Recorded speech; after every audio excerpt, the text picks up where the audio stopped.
Disclaimer: this podcast contains sound effects such as gunshots, screams, glitches, and other sound effects that may be triggering to some. This podcast contains horror and gruesome content that may not be suitable to some audiences. Please listen at your own discretion. This is a work of fiction. Names, characters, business, events, and incidents are the products of the author's imagination. Any resemblance to actual persons, living or dead, or actual events is purely coincidental.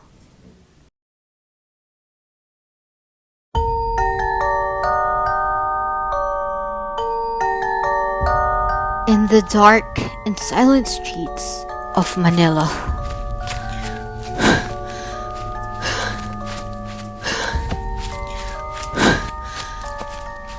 Dolores Bautista has been running for her life from the fangs of the aswangs of the city's first district.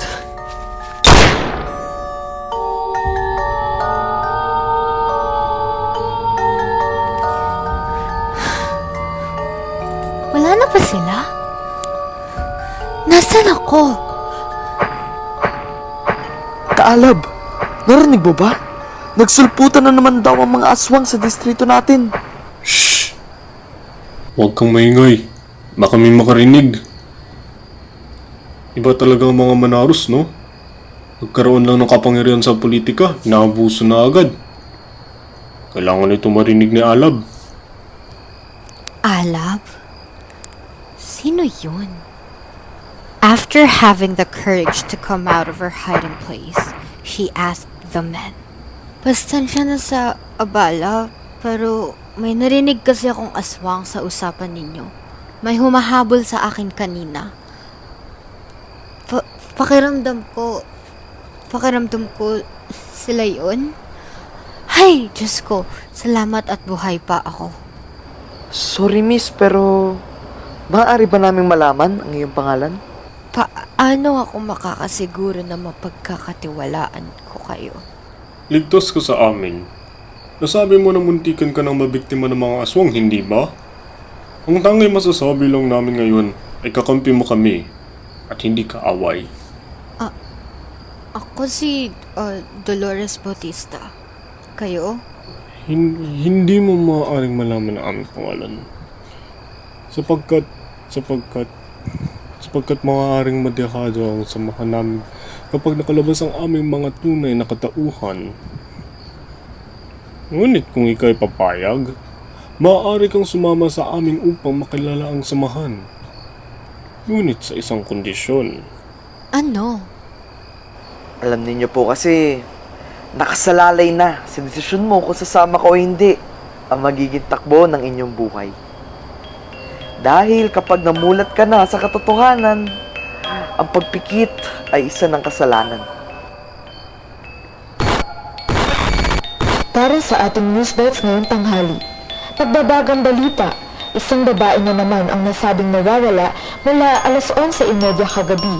Ayon sa mga huling nakakita sa biktima na si Dolores Bautista, ito ay nakaasul na damit at pauwi na sa kanilang tahanan sa Barangay 148 sa Tondo, Maynila matapos nitong manggaling sa trabaho. Ang kasong ito ay ang pinakabagong naitala matapos ang 5 magkakaibang kaso ng pagkawala ng mga mamamayan nitong mga nakaraang buwan. Dahil sa laganap na pagkawala at misteryosong pagkamatay ng ilang mga mamamayan mula sa unang distrito ng Maynila, pinangunahan ng Manila City 1st District House Representative Armando Manaro ang investigasyon at nalamang ito ay kagagawan ng isang kultong kumikitil ng mga buhay bilang alay. Sa ngayon, hindi pa tiyak na namamitaan ng pulisya ang babaeng si Dolores Bautista at hindi pa tiyak kung nabiktima nga ito ng nasabing kulto. Maaaring tawagan ang numerong 0947943766 o ipaalam sa inyong lokal na pulisya kapag nakita ang biktima. At yan lamang ang ating news bites ngayong tanghali.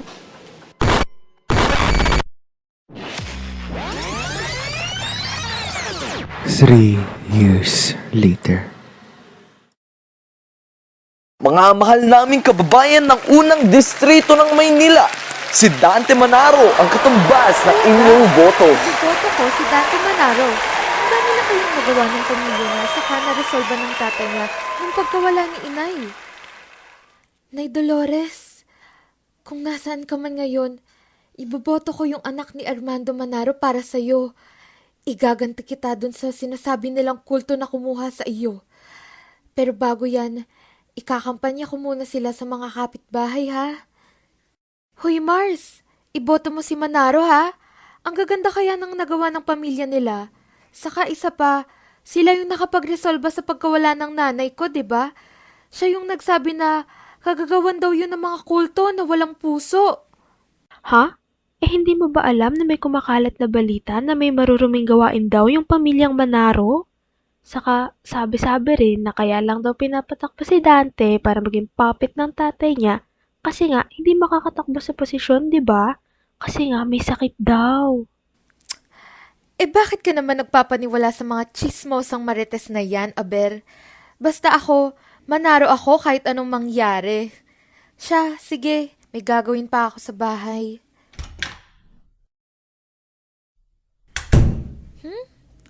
Ano ito? Ano kaya ito? Wala namang nagpapadala ng sulat sa akin. Nay? Lugar ng tagpuan, Fort Santiago. Oras, mamayang 9:00 ng gabi. Mula kay DB? Dolores Bautista? Imposible! Sabi nila, pinapatay na ng kulto si nanay. Teka. Pupunta ba ako? O hindi? Imposible namang si nanay ito, pero bakit pati patay dinadamay nila? Basta, kung sino ka mang leader ng kultong dumakip sa nanay ko, humanda ka. Maghaharap tayo mamaya.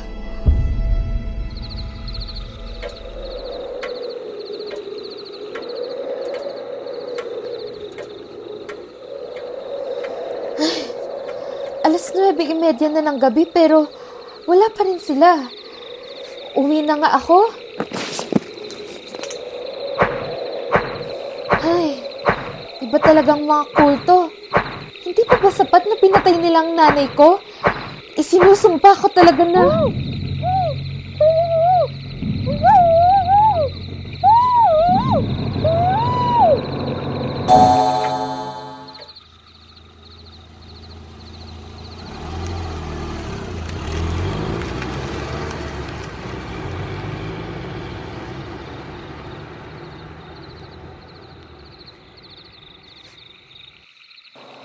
Oo, Kaalab. Yan yung anak ni Dolores. Nakakaawang bata. 3 taon ipinagkait sa kanya ang mga Manaro ang katotohanan. Di bale. Ngayon na ang tamang panahon. Tulong! Tulungan niyo ako! Akala niyo hindi ko kayo kilala? Kayo yung kulto na pumatay sa nanay ko! At naniwala ka naman sa mga paratang ng iba. Bakit ang bilis mong maniwala? Yun ang sinabi sa akin. At kanino pa ba ako maniniwala? Si Armando Manaro lang ang nagbigay ng kasagutan sa akin. Isang kasagutan lang pala ang bibili sa tiwala at paniniwala mo. Pero bata, hindi sila kasing linis tulad ng inaakala mo. Kaalab, papasukin mo na sa Gregoria.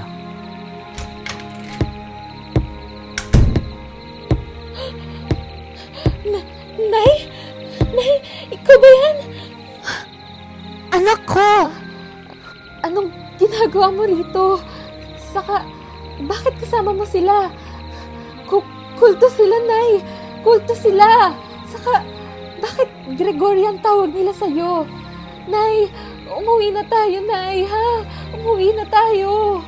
Anak, hindi na ako pwedeng umuwi. Ha? Bakit? Nay, nabulag ka na ba ng mga to? Ano, kasama ka na ba sa kanila? Kaya ba Gregorian na yung tawag nila sa'yo? Ano, Nay? Sa loob ng 3 taon, pinabayaan mo ko. Para ano? Para sa kanila? Ano yung totoo? Sabihin mo, Nay, ano? Muntikan na akong mapatay ng mga Manaro. Ha? Ano pong... ibig ninyong sabihin, Nay? Hindi. Imposibleng gawin yun ng mga Manaro. Marami silang nagagawang mabuti para Oo, anak. Hindi mabuti ang mga sinasanto mo at hindi kita pinabayaan dahil sa loob ng 3 taon na iyon ay pinapasubaybayan kita sa kanila. Hindi ko po maintindihan. Noong gabi na nawala ako, hinabol ako ng mga tauhan ni Armando Manaro. At habang tinatakbuhan ko sila para maisalba ang aking buhay, nakita kong nagpalit sila ng anyo. Malaki at karumal-dumal ang mga itsura nila. Mga aswang sila, anak. Kaya napagpasyahan kong umanib kina Alab upang mawaksi na ang karumihan at kasamaan ng mga Manaro. At upang mailigtas ka na rin. Pasensya na kung hindi ako nakapagpaalam sa iyo. Natatakot kasi ako na baka pag nalaman nilang may ugnayan pa rin tayo, ay pati ikaw ay galawin nila. Kaya pinadalhan ka namin ng sulat kayo ng umaga upang hindi ka na maligaw sa dilim at kasinungalingan. Ako nga pala si Alab Alejandro at kami ang Kaalab. Kaysa isang lalaban kay Dante Manaro upang hindi na sila mabigyan ng kapangyarihan para makapaminsala pa. At kung tataka ka kung bakit Gregoria ang tawag namin sa iyong ina, ayon ay dahil siya ang kauna-unang babae na sumapi sa aming samahan. Bakit niyo sinasabi sa akin to? Anong gusto ninyo? Ano? Gusto niyo bang umanib na rin ako sa grupo niyo para hindi ako maligaw sa kadiliman na sinasabi ninyo? Nasaan ang mga pruweba niyo? Ano bang maaalam niyo? Pakinggan mo muna kami. Alam namin hindi pa ito ang buong katotohanan para sa iyo dahil malaki ang respeto mo sa mga kasulukuyang namamahala. Kaya maaari kang manood dito kasama ng iyong ina sa operasyon na gagawin namin bukas upang makakuha ng ebidensya laban sa mga Manaro. Ang iyong ina ang tumutulong sa pagsagawa ng mga desisyon habang kami ay humahakbang sa loob ng 3 taon at malugod naming tatanggapin kung may isa pang kababahian na sasama sa grupo. Patunayan niyo munang totoo ang mga sinasabi ninyo bago ako opisyal na sumali sa samahan ninyo. Alangan naman maniwala ako ng agad-agaran lamang. Anak, kasama mo ako sa laban na ito. Sabay tayong magdedesisyon sa mga kilos nila Alab. Kakampi natin sila. Ngayong namulat ka na rin sa katotohanan, kasalanan na ang pumikit. Gusto kong sumama sa gagawin ninyo bukas. Sasama ako, hindi bilang miyembro ng samahan, ngunit gusto ko lamang makita. Ako mismo ang makakakita kung totoo nga bang sinasabi niyo o sinisiraan niyo lamang ang mga Manaro. Dahil gusto mong ikaw mismo ang makakita sa mga kasamaan nila, pagplaplanuhan natin ito dahil ikaw ang tanging kayamanan ni Gregoria. Ayon sa aming intel, bukas ay mangangampanya muli ang Abante Manaro at pagkatapos nito ay makikita ang pamilya sa abandonadong building sa Tondo upang magkasaya. Suspetsa namin ay dito nila ipapakita ang kanilang anyong aswang dahil marami din ang nawawalang kababayan sa lugar nyo. Kaya kung totoo man ang aming hinala, ay sasalba namin sila mula sa mga pangil at sikmura ng mga aswang. Pwede akong magtago sa likod ng pickup truck nila at hindi naman nila ako paghihinalaan kapag lumapit ako sa kanila. Anak, yan na ba talaga ang desisyon mo? Opo, Nay.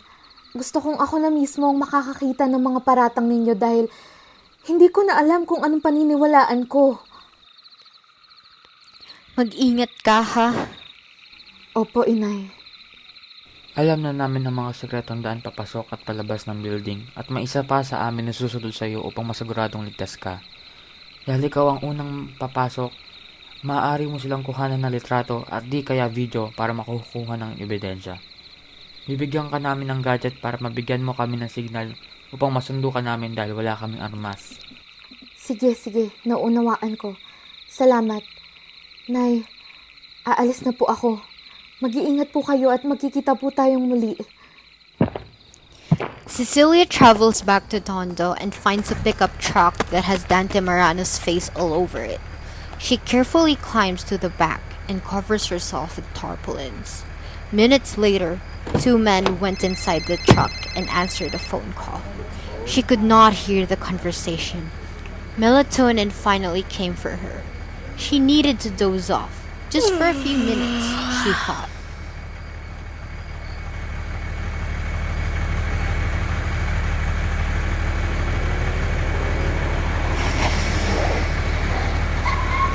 Cecilia is awakened by her body's inertia as the truck abruptly stops. This is it.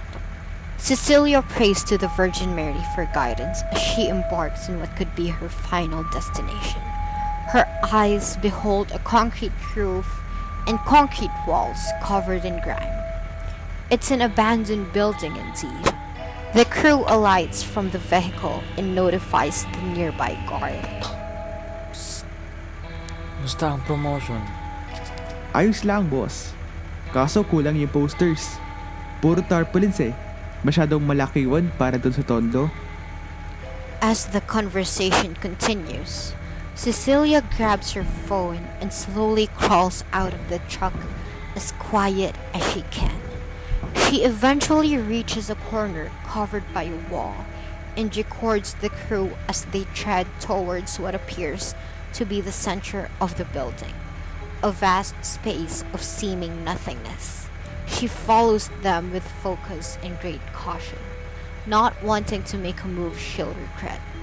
As she gets closer, she hears muffled noises that turned out to be muffled, anguished cries.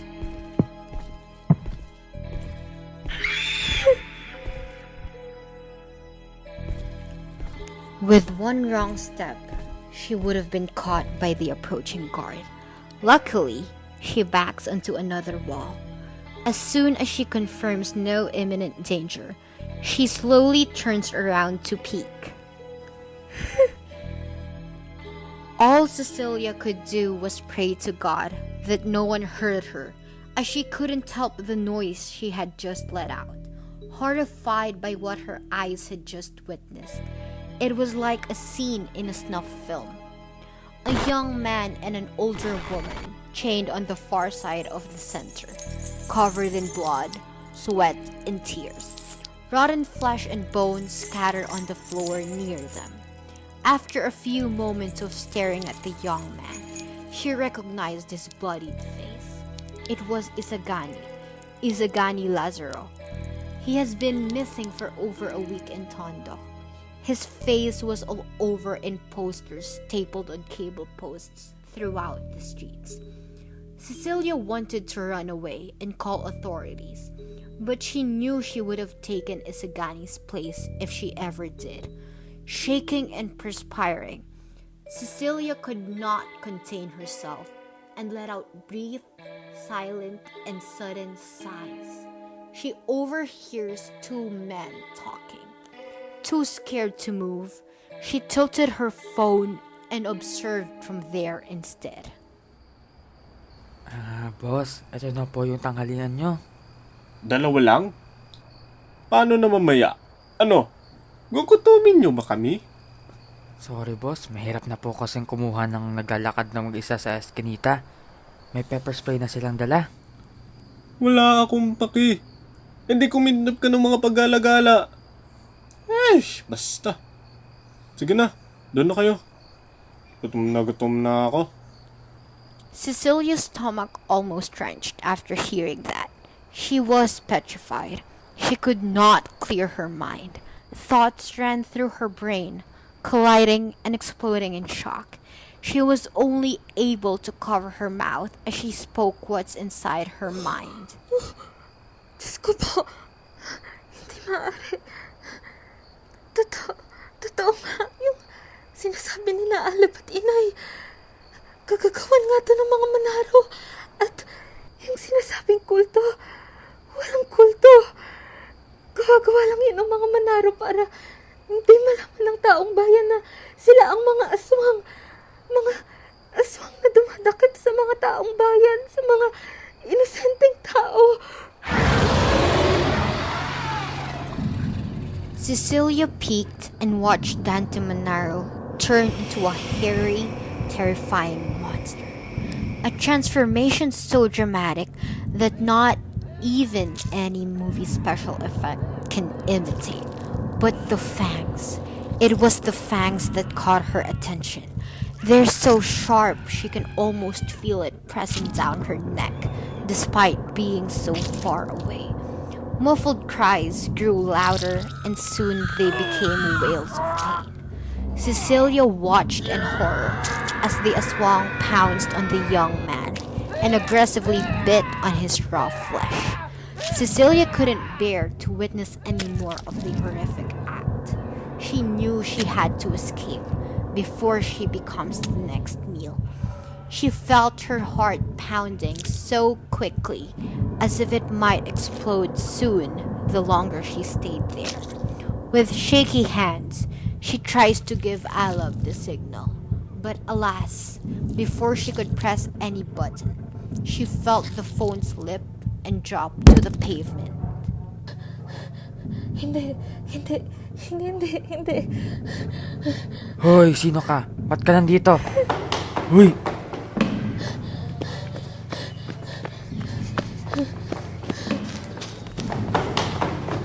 Huli ka! Tulungan niyo ako! Hindi. Shh! Huwag kang maingay!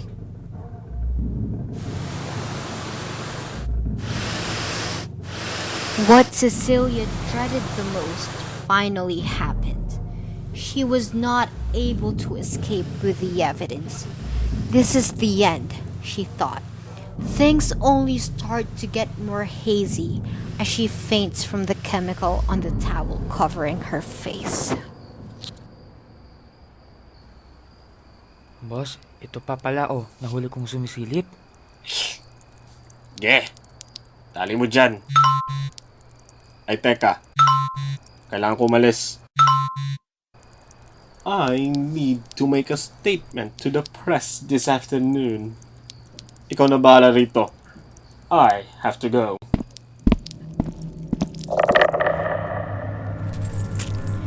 Cecilia wakes up with her head feeling heavy and only her foot chained to the wall. To her right, she sees the remaining flesh and bones of Isagani. It set her off, making her vomit. She slowly turns her head again, seeing a middle-aged woman lying down and crying as she looks at her.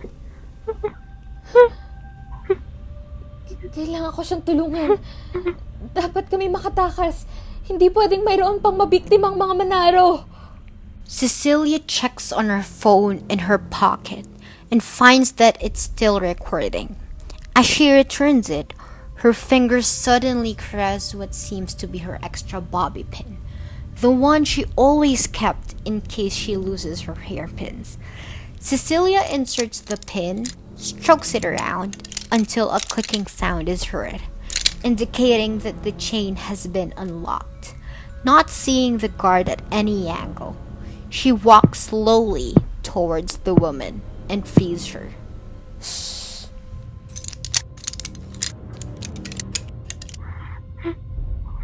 Tara na. Kailangan na nating tumakas bago pa tayo mahuli. Cecilia escorts the injured woman as they slowly step away to a corner. Dahan-dahan lang. Cecilia's hope that they survive grows in every slow step. They are very close to the exit, just a few steps more. But then, they ran into the guard who just made a turn to this hallway. The guard immediately grabs the woman, and Cecilia trips in surprise, crawling and running as fast as she knew she could. Tulong! Tulungan niyo ako! Hoy, saan ka pupunta?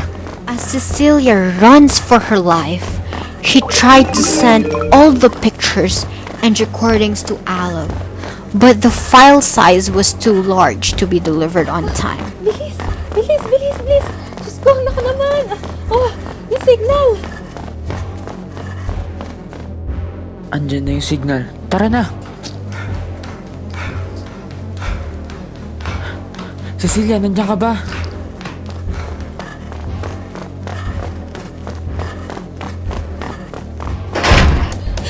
Hindi! Hindi! Bakit pinadlock tong gate! Ayun siya! Sige, subukan niyong lumapit sa gate. Papaputukin ko to. Kung gusto niyo pang mabuhay, bumalik kayo sa pinanggalingan niyo at huwag na huwag kayong babalik dito. Dolores tried to object but Alab stopped her, telling her that it was too late. Huli na ang lahat. Wala na tayong magagawa. Mamamatay pa tayong lahat kapag lalaban tayo. Sadyang hindi pa ito ang panahon. Tara na, umalis na tayo. Hindi! Hindi! Cecilia! Cecilia! Anak! Tulong! Tulong! Nay! Tulungan niyo ako! Nay!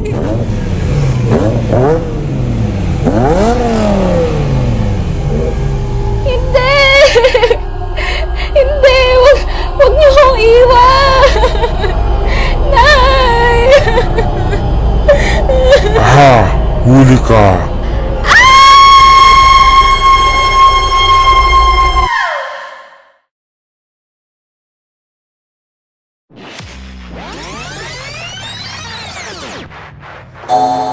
Hours turned to days, and days turned to weeks. Yet Cecilia still hasn't returned.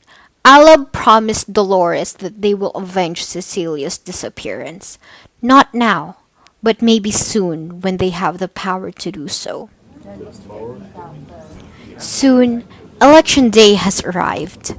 Voters had to go to their respective precincts and choose the next leaders of the municipality by shading circles corresponding to their supported candidate, just like how children scribbled on blank pages to create beautiful pictures.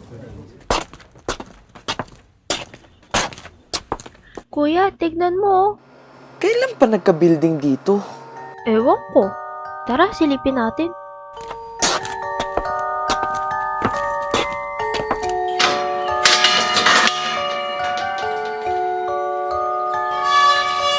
Yak! Baho naman dito. Ang dumi naman dito. Ano kaya yung nasa loob?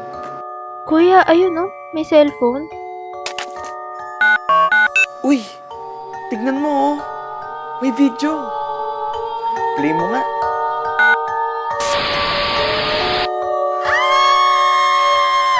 Hoy! Hala! Ano ba naman yan? Hala, baka may makakita pa sa atin. Kunin mo na yung cellphone tapos lumayas na tayo dito.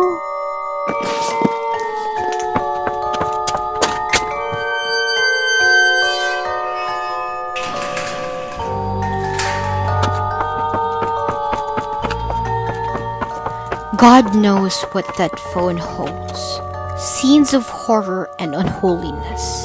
Whoever finds what's inside it, will they ever tell anyone or just delete them forever?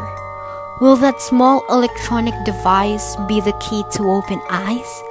Or will it be just buried in someone's memory? Just like some truths in history.